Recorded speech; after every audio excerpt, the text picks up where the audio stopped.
Hello everyone, मेरा नाम है शिवम। आज हम डिस्कस करने जा रहे हैं डी फार्म फार्मास्यूटिकल केमिस्ट्री का चैप्टर नंबर 6। इस चैप्टर में हम कौन सा टॉपिक डिस्कस कर रहे हैं? इसमें हम डिस्कस कर रहे हैं कोलिनर्जिक ब्लॉकिंग एजेंट्स के बारे में, जिसको मैं पैरासिम्पैथोलाइटिक एजेंट्स भी बोल सकता हूं और मैं एंटी कोलिनर्जिक एजेंट्स भी बोल सकता हूं। तो चलिए अब हम क्या करें, शुरू करते हैं। देखिए, सबसे पहले बोला है भाई कोलिनर्जिक ब्लॉकिंग एजेंट्स। हम इससे पहले अगर थोड़ा सोचें कि भाई कोलिनर्जिक सिस्टम क्या है, तो वो है parasympathetic nervous system.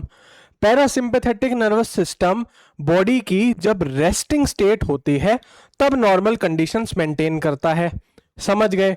Primary neurotransmitter इसमें एसिटाइल कोलाइन था, ठीक है। साथ ही इसमें रिसेप्टर कौन से थे? मस्केरेनिक और निकोटिन। मस्केरेनिक M1 2 3 4 5, ठीक है, और निकोटिनिक NN और NM, ये दो प्रकार थे। अब हम जानते हैं कि भाई एसिटाइल कोलाइन जब इन रिसेप्टर्स पर बाइंड होगा तब ये क्या होंगे? एक्टिवेट होंगे, ठीक है। और एक्टिवेट हो अपना क्या करेंगे? शो करेंगे, ठीक है। लेकिन अब मैं क्या चाहता हूं कि भाई अपना जो पैरासिम्पैथेटिक नर्वस सिस्टम है वो एक्शन शो ना करे। तो ये इसके लिए मैं क्या करूंगा? इसके लिए मैं ब्लॉकिंग एजेंट्स डालूंगा। इन ब्लॉकिंग में एंटागोनिस्ट भी बोल सकता हूं, हम सब जानते हैं। तो आइए हम देखते हैं cholinergic blocking agents, also known as anticholinergic drugs और पैरासिम्पैथोलाइटिक ड्रग्स। बात कर ली हमने, क्या होते हैं? These are drugs that block the action of acetylcholine, ठीक है। क्या बोल रहा है भाई? That block the action of acetylcholine at cholinergic receptors, thereby inhibiting the effects of parasympathetic nervous system। अब ये बोल रहा है कि भाई ये एजेंट्स क्या करते हैं? ये एजेंट्स ब्लॉक करते हैं इफेक्ट को। किसके? वो इफेक्ट को जब एसिटाइल कोलाइन अपने रिसेप्टर्स पर बाइंड होगा उसको ब्लॉक करेंगे, ठीक है। हम सब जानते हैं जब एसिटाइल कोलाइन रिसेप्टर पर बाइंड होगा तो उससे क्या आएगा? उनका फंक्शन आएगा, पैरासिम्पैथेटिक नर्वस सिस्टम काम करेगा। लेकिन अब मैं क्या कर रहा हूं? उन रिसेप्टर्स को ब्लॉक करा रहा हूं। तो जब मैंने ब्लॉक करा दिया तो उधर एसिटाइल कोलाइन कैसे आकर बैठेगा? साफ सी बात है, जब वो नहीं आकर बैठ पाएगा तो क्या होगा? एक्शन शो नहीं होगा। ये इसमें बोला है। अब क्या बोल रहा है आगे? These drugs prevent acetylcholine from binding to its receptor and reduce parasympathetic activity in various organs. यही सारी बात हमने बोली और वही उसने नोट्स में लिख दिया। कोलिनर्जिक ब्लॉकिंग एजेंट्स, अब ये डेफिनेशन देख लेते हैं वापस। भाई cholinergic blocking agents pharmacological agents होते हैं जो कंपेटिटिवली और नॉन कंपेटिटिवली इनहिबिट कर देते हैं इंटरेक्शन को, ठीक है। मतलब क्या करते हैं? इंटरेक्शन को इनहिबिट कर देंगे। भाई किसकी इंटरेक्शन? एसिटाइल कोलाइन की। किससे? मस्केरेनिक और निकोटिनिक रिसेप्टर से। जिससे होगा क्या? सप्रेशन होगा कोलिनर्जिक न्यूरोट्रांसमिशन का, और इससे क्या होगा? पैरासिम्पैथेटिक नर्वस सिस्टम अपना काम शो नहीं करेगा। इतनी सी बात है, ठीक है। अब सीधा भाई क्लासिफिकेशन पे अब आ चुके हैं। भाई देखिए क्लासिफिकेशन में क्या बोला है? एक होगा मस्केरेनिक रिसेप्टर एंटागोनिस्ट, एक होगा निकोटिनिक रिसेप्टर एंटागोनिस्ट। भाई दो ही रिसेप्टर होते हैं, दोनों को इनहिबिट करने के लिए एजेंट्स होंगे, ठीक है। अब इनके बारे में जानते हैं, आइए। देखिए नेचुरल एल्कलॉइड्स में आता है एट्रोपिन, हायोसामिन, स्कोपोलामिन, जिसको हायोसिन भी कह सकते हैं। ये क्या है भाई? मस्केरेनिक रिसेप्टर एंटागोनिस्ट की बात हो रही है, ठीक है। होमाट्रोपिन सेमी सिंथेटिक होगा और हायोसिन ब्यूटाइल ब्रोमाइड क्या होगा? सेमी सिंथेटिक होगा। साथ ही सिंथेटिक में ट्रोपिकामाइड, साइक्लोपेंटोलेट, डाइसाइक्लोमीन, प्रोपेंथिलीन, ग्लाइकोपाइरुलेट, इप्राट्रोपियम, ये सारे क्या होंगे? ये सारे इसमें आएंगे, ठीक है। अब आगे आता है गैंग्लियोनिक ब्लॉकर्स, ठीक है। किस में आ गए हैं अब भाई हम निकोटिनिक रिसेप्टर एंटागोनिस्ट में आ गए हैं, ठीक है। गैंग्लियोनिक रिसेप्टर ब्लॉकर का मतलब है भाई एन, ठीक है, ब्लॉक कर रहे हैं हेक्सामिथोनियम, मेकामाइन और ट्राइमिथाफेन, ये कर देंगे। चलिए ठीक है। अब क्या बोल रहा है भाई? न्यूरोमस्कुलर ब्लॉकर्स, मतलब एनएम रिसेप्टर है जो हमारा निकोटिनिक में, उसको ब्लॉक करने वाले। ट्यूबोक्यूरारिन है, पेंक्यूरोनियम, वेंक्यूरोनियम, रोक्यूरोनियम, एट्राक्यूरियम, सीटाक्यूरियम, ठीक है। फिर डीपोलराइजिंग। भाई डीपोलराइजिंग क्या हो गया? डी का मतलब क्या होता है? उल्टा करना। अब हम सब जानते हैं जब न्यूरॉन्स काम करते हैं भाई उनके अंदर क्या होता है? जनरली नेगेटिव चार्ज होता है, पॉजिटिव होता है। मैं रिवर्स कर दूं, अंदर मैं अंदर मैं पॉजिटिव कर दूं, बाहर नेगेटिव कर दूं, तो न्यूरॉन्स क्या हो जाएंगे, डीपोलराइज। वही बोला है, डीपोलराइजिंग एजेंट्स होंगे होंगे सक्सिनाइल कोलाइन। ठीक है, तो आगे की अब बात करने हैं हम। देखिए, अब हम बात करने जा रहे हैं। देखिए, एसिटाइल कोलाइन तो हम जानते हैं हमारा क्या है भाई, प्राइमरी न्यूरोट्रांसमीटर है पैरासिम्पैथेटिक नर्वस सिस्टम का। ठीक है, साथ ही मस्केरेनिक मस्केरिन है और एक निकोटीन है। अब एसिटाइल कोलाइन लिखा है एंडोजिनस न्यूरोट्रांसमीटर। ये तो न्यूरोट्रांसमीटर है, सब जानते हैं भाई, साइनेप्स पे काम करता है। और एंडोजिनस का मतलब भाई बॉडी में बन रहा है, क्लियर है। नेचुरल एल्कलॉइड, ये भी हमारी बॉडी में बनता है, ठीक है। और ये क्या है, निकोटीन, ये भी नेचुरल एल्कलॉइड है, ये भी हमारी बॉडी में बनता है। अब देखिए क्या बोल रहा है, मस्केरिनिक एगोनिस्ट, मतलब मस्केरिन जो है वो क्या काम करेगा भाई, मस्केरिनिक रिसेप्टर पर बाइंड होएगा तो उनका क्या कराएगा, एक्टिवेशन कराएगा। ठीक है, साथ ही निकोटीन क्या है, सब जानते हैं भाई, निकोटीन निकोटीन रिसेप्टर पर बाइंड होगा, नाम से ही पता चल रहा है। ठीक है, और उसका क्या कराएगा, उसका एक्टिवेशन कराएगा। अब देखिए, एसिटाइल कोलाइन का सोर्स क्या है भाई, कोलिनर्जिक न्यूरॉन्स में बनती है बॉडी के अंदर ही। वही मस्केरिन क्या है, मशरूम से मिलती है, ये मशरूम की स्पीशीज दे रखी है। और निकोटीन सब जानते हैं भाई, तंबाकू यानी टोबैको से मिलता है। साथ ही उसकी केमिकल क्लास लिखी है एसिटाइल कोलाइन की, सब जानते हैं केमिकल क्लास क्या है, कोलाइन एस्ट्रेस। ठीक है, मस्करेन की क्वाटरनरी अमोनियम एल्कलॉइड है ये, जबकि एसिटाइल कोलाइन क्या है, एस्टर, समझ गए। निकोटीन क्या है, टर्शियरी अमाइन एल्कलॉइड। ठीक है, तो ये सारे हैं जो क्या कर सकते हैं, हमारा जो कोलिनर्जिक सिस्टम है उसको एक्टिवेट कर सकते हैं। कौन भाई, मस्केरिन और निकोटीन और का एसिटाइल कोलाइन। ठीक है, ये सारे नोट्स में अवेलेबल है, आप पढ़ सकते हैं। आगे देखें, अब हमारे रिसेप्टर्स आते हैं पैरासिम्पैथेटिक नर्वस सिस्टम के। भाई देख लें कहां पर मौजूद हैं और क्या काम करते हैं। भाई M1 रिसेप्टर है, सीएनएस में होता है, गैस्ट्रिक ग्लैंड में होता है, और ऑटोनॉमिक गैंग्लिया में होता है। गैंग्लिया क्या है भाई, क्लस्टर ऑफ न्यूरॉन्स होता है, मतलब न्यूरॉन्स का गुच्छा। M2 यानी हार्ट में होंगे, M3 स्मूथ मसल्स ग्लैंड्स और आई में होंगे, और M4 कहां पे होंगे, सीएनएस में होंगे। M5 होंगे सीएनएस और सेरिब्रल ब्लड वेसल्स के अंदर, समझ गए। फंक्शन देखिए भाई, M1 का क्या है, कॉग्निटिव फंक्शन, सोच का, सोचते हैं M1 से। गैस्ट्रिक एसिड सेक्रेशन किससे होता है, M1 से। M2 क्या करता है, हार्ट रेट कम करता है, एवी कंडक्शन कम करता है। M3 स्मूथ मसल कॉन्ट्रैक्शन कराएगा, ग्लैंडुलर सेक्रेशन कराएगा और मायोसिस कराएगा। मायोसिस यानी प्यूपिल जो है हमारी आंख पे, उसका क्या कराएगा, कंस्ट्रिक्शन, पास का हमको और क्लियर दिखने लग जाएगा।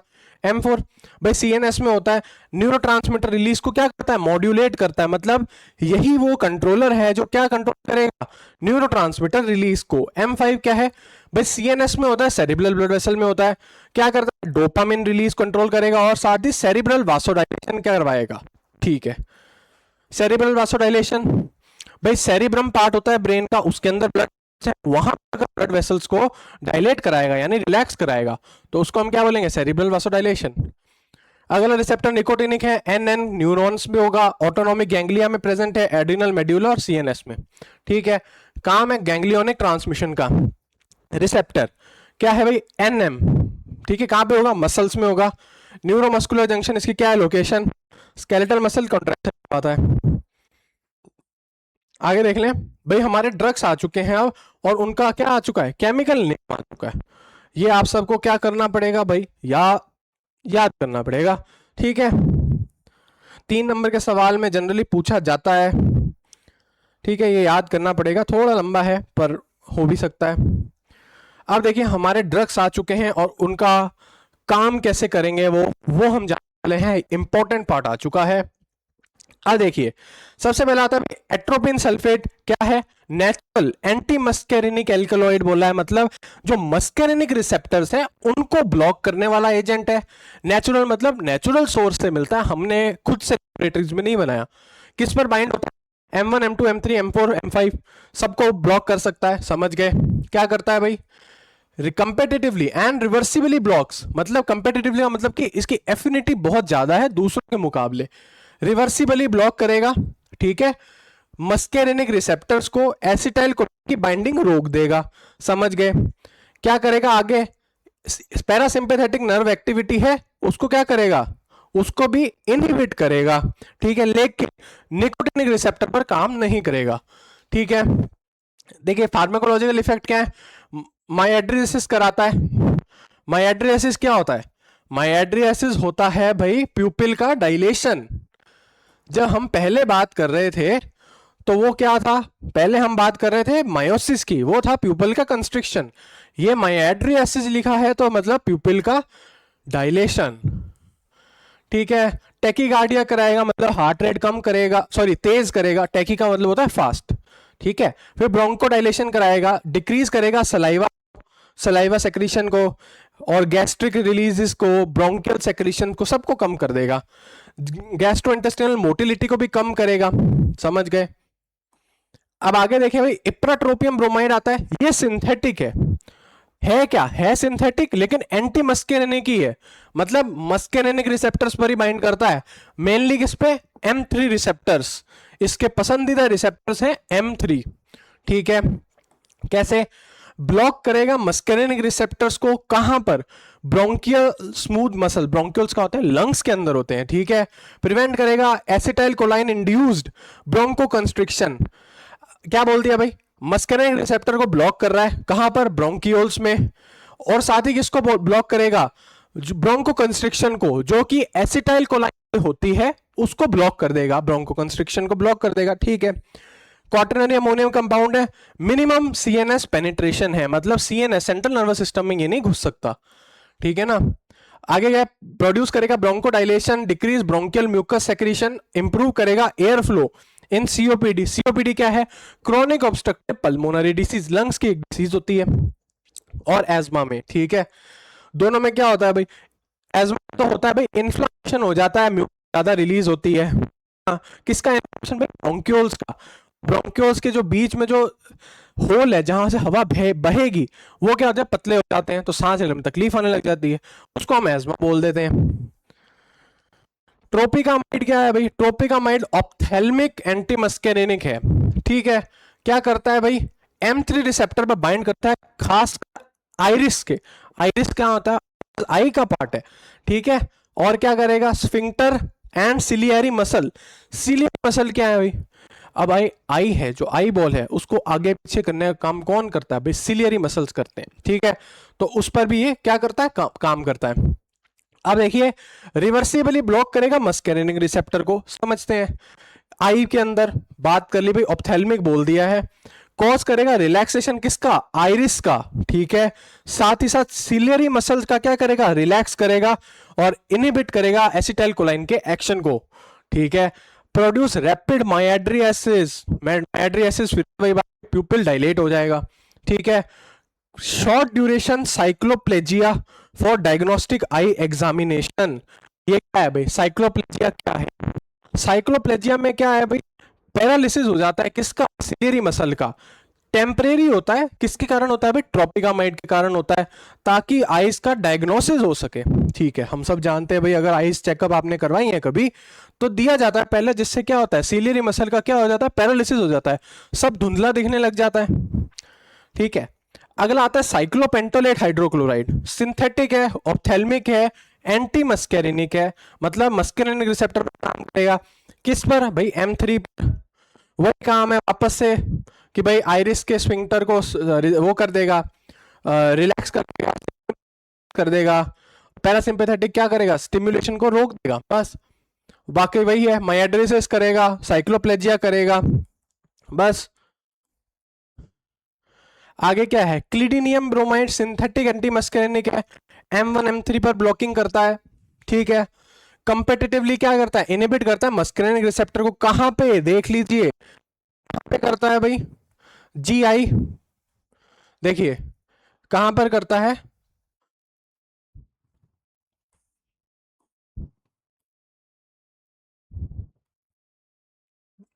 GI में करता है, GI के अंदर करता है, देख लीजिए। और क्या करता है, रिड्यूस करता है किसको, parasympathetic stimulation of smooth muscles and secretory glands, ठीक है, उसको भी क्या कर देगा, ब्लॉक कर देगा। सब जानते हैं हम, मस्केरेनिक ब्लॉक कर रहा है, ठीक है, वो भी कौन से, M1 और M3। M1 M3 जो काम करते होंगे वो तो अपने आप ही रुक जाएंगे, बस वही हमको यहाँ पर लिखना है। उसके साथ ही और एक्स्ट्रा के लिए क्या लिख सकते हैं अपन कि भाई बूस्ट हो जाए, एक लिख सकते हैं भाई गैस्ट्रिक एसिड को क्या करेगा, गैस्ट्रिक एसिड सेक्रेशन को कम कर देगा, जीआई की मोटिलिटी कम कर देगा, रिलीव्स इंटेस्टिनल स्पाज्म, स्पाज्म होता है भाई खिंचाव पड़ना, उसको क्या बोल भाई करेगा, ये ठीक कर देगा भाई बस। आगे देखिए डाइसाइक्लोमिन हाइड्रोक्लोराइड भी बहुत फेमस इंजेक्शन आता है सुपर स्पास नाम से, उसके अंदर डाइसाइक्लोमिन है, एंटी स्पाज्मोडिक ड्रग बोलते हैं इसको। देख लीजिए क्या लिखा है, सिंथेटिक एंटी मस्केरिनिक एंटी स्पाज्मोडिक, ठीक है। M1 M3 रिसेप्टर को ब्लॉकिंग करेगा, ठीक है। क्या करेगा, ब्लॉक कर देगा वो रिसेप्टर्स को जो जीआई स्मूथ मसल में है। ऑल्सो पोजेस, साथ ही साथ इसमें क्या है, direct smooth muscle relaxant effect, जो भी स्मूथ मसल है उनको क्या कर देगा, रिलैक्स कर देगा, ठीक है। आगे क्या लिखा है, इंटेस्टिनल स्पाज्म को क्या करेगा, ठीक कर देगा, डिक्रीज कर देगा जीआई मोटिलिटी को, ठीक है। एब्डोमिनल पेन को ठीक कर देगा, इरिटेबल बोवल सिंड्रोम को ठीक कर देगा, ठीक है। इसी के साथ अब ये देखिए क्या है इसके अंदर, एल्कोन कंपनी की ट्रोपिकामाइड ऑप्थेल्मिक सॉल्यूशन है। हम जानते हैं क्या कर रहा था भाई, ट्रोपिकामाइड M3 रिसेप्टर ब्लॉकिंग कर रहा था, ऑप्थेल्मिक है, एंटी मस्केरिनिक है, जान गए भाई, ठीक है ना। तो आगे देखते हैं हम, ये इसकी मार्केटेड प्रिपरेशन, ये आ गया देखिए सुपर स्पास इंजेक्शन, डाइसाइक्लोमिन के साथ डाइक्लोफिनैक है, ठीक है। डाइक्लोफिनैक तो दर्द का हो गया कि दर्द ठीक करने के लिए, डाइसाइक्लोमिन क्या है, एंटी स्पाज्मोटिक ड्रग है, ठीक है, जो खिंचाव पड़ते हैं उनको ठीक कर देता है। फिर अगला एट्रोपिन सल्फेट का इंजेक्शन आ गया, ये मार्केटेड प्रिपरेशन है। अब हम देखें इंपॉर्टेंट क्या है भाई, इंपॉर्टेंट है स्ट्रक्चर्स।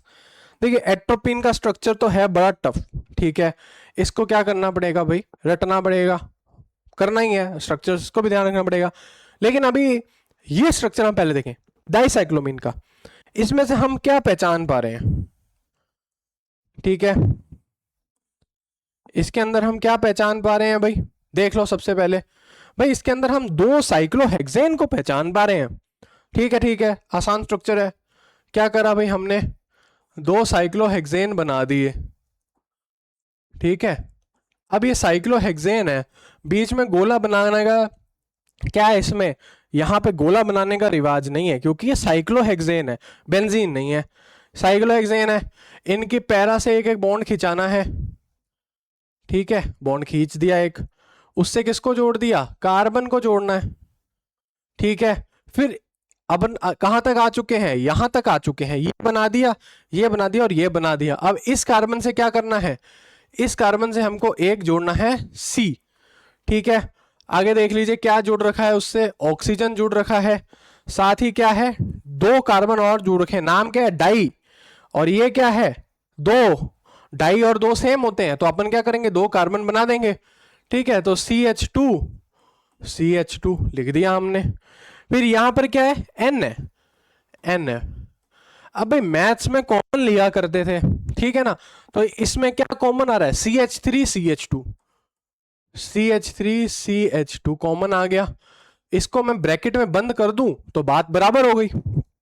ये आ गया स्ट्रक्चर, ऐसा बनाएंगे तो फुल मार्क्स, कोई दिक्कत नहीं, ये बना दीजिए, ये बना दीजिए, ठीक है। डाइसाइक्लोमीन बोल रहा है, डाई का मतलब 2, बीच के 2 कार्बन, साइक्लो मतलब ये हमारे साइक्लोहेक्सेन, ठीक है। बस बात खत्म, इतना सा याद रखना है, मेन स्ट्रक्चर जैसे ही आ जाएगा आगे का स्ट्रक्चर बन जाएगा। अब बात करी जाएगी एट्रोपिन की, ठीक है। एट्रोपिन की बात अगर हम करें तो इसमें हम क्या पहचान रहे भाई, बेंजीन पहचान सकते हैं, बेंजीन स्ट्रक्चर है। आगे देखिए 2 कार्बन है, हम इसका भी स्ट्रक्चर थोड़ा क्रैक करने की कोशिश करते हैं, ये थोड़ा 3D मॉलिक्यूल है इसीलिए थोड़ा देख के आपको लग रहा होगा। देख लीजिए सबसे पहले क्या बनाना है भाई, सबसे पहले बना लेंगे एक बेंजीन, एट्रोपिन के स्ट्रक्चर में बेंजीन बना लेंगे, उससे कार्बन तो जोड़ ही देना है, ठीक है भाई, कार्बन से हमारी दोस्ती बहुत है, ठीक है, हमने वो जोड़ दिया, CH जोड़ दिया एक और OH हमने साथ जोड़ दिया, ये हमको बना लिया। अब ये स्ट्रक्चर थोड़ा थोड़ा हम जान पा रहे हैं, C आएगा यहाँ पर, O आएगा, ठीक है, हम क्या करेंगे, बना O लिख देंगे हम इसके साथ, ठीक है, ये हमने O लिख दिया। अब इस O से हमको ये स्ट्रक्चर बनाना है, क्या, ये वाला, ठीक है, क्या करेंगे, बॉन्ड खींच दिया एक, ठीक है। अब हमको ऐसे बनाना है कि जैसे एक बुक खुली है, वैसा एक स्ट्रक्चर बनाना है। ये बनाया हमने, ठीक है।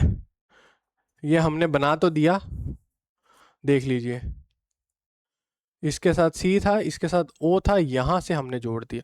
ये हमने बुक खुली का बना दिया। अब इसके ये जो दो किनारे हैं, इससे हम क्या करेंगे, एन जोड़ देंगे, एन, और ऊपर एक क्या है, उससे CH3 जुड़ा है।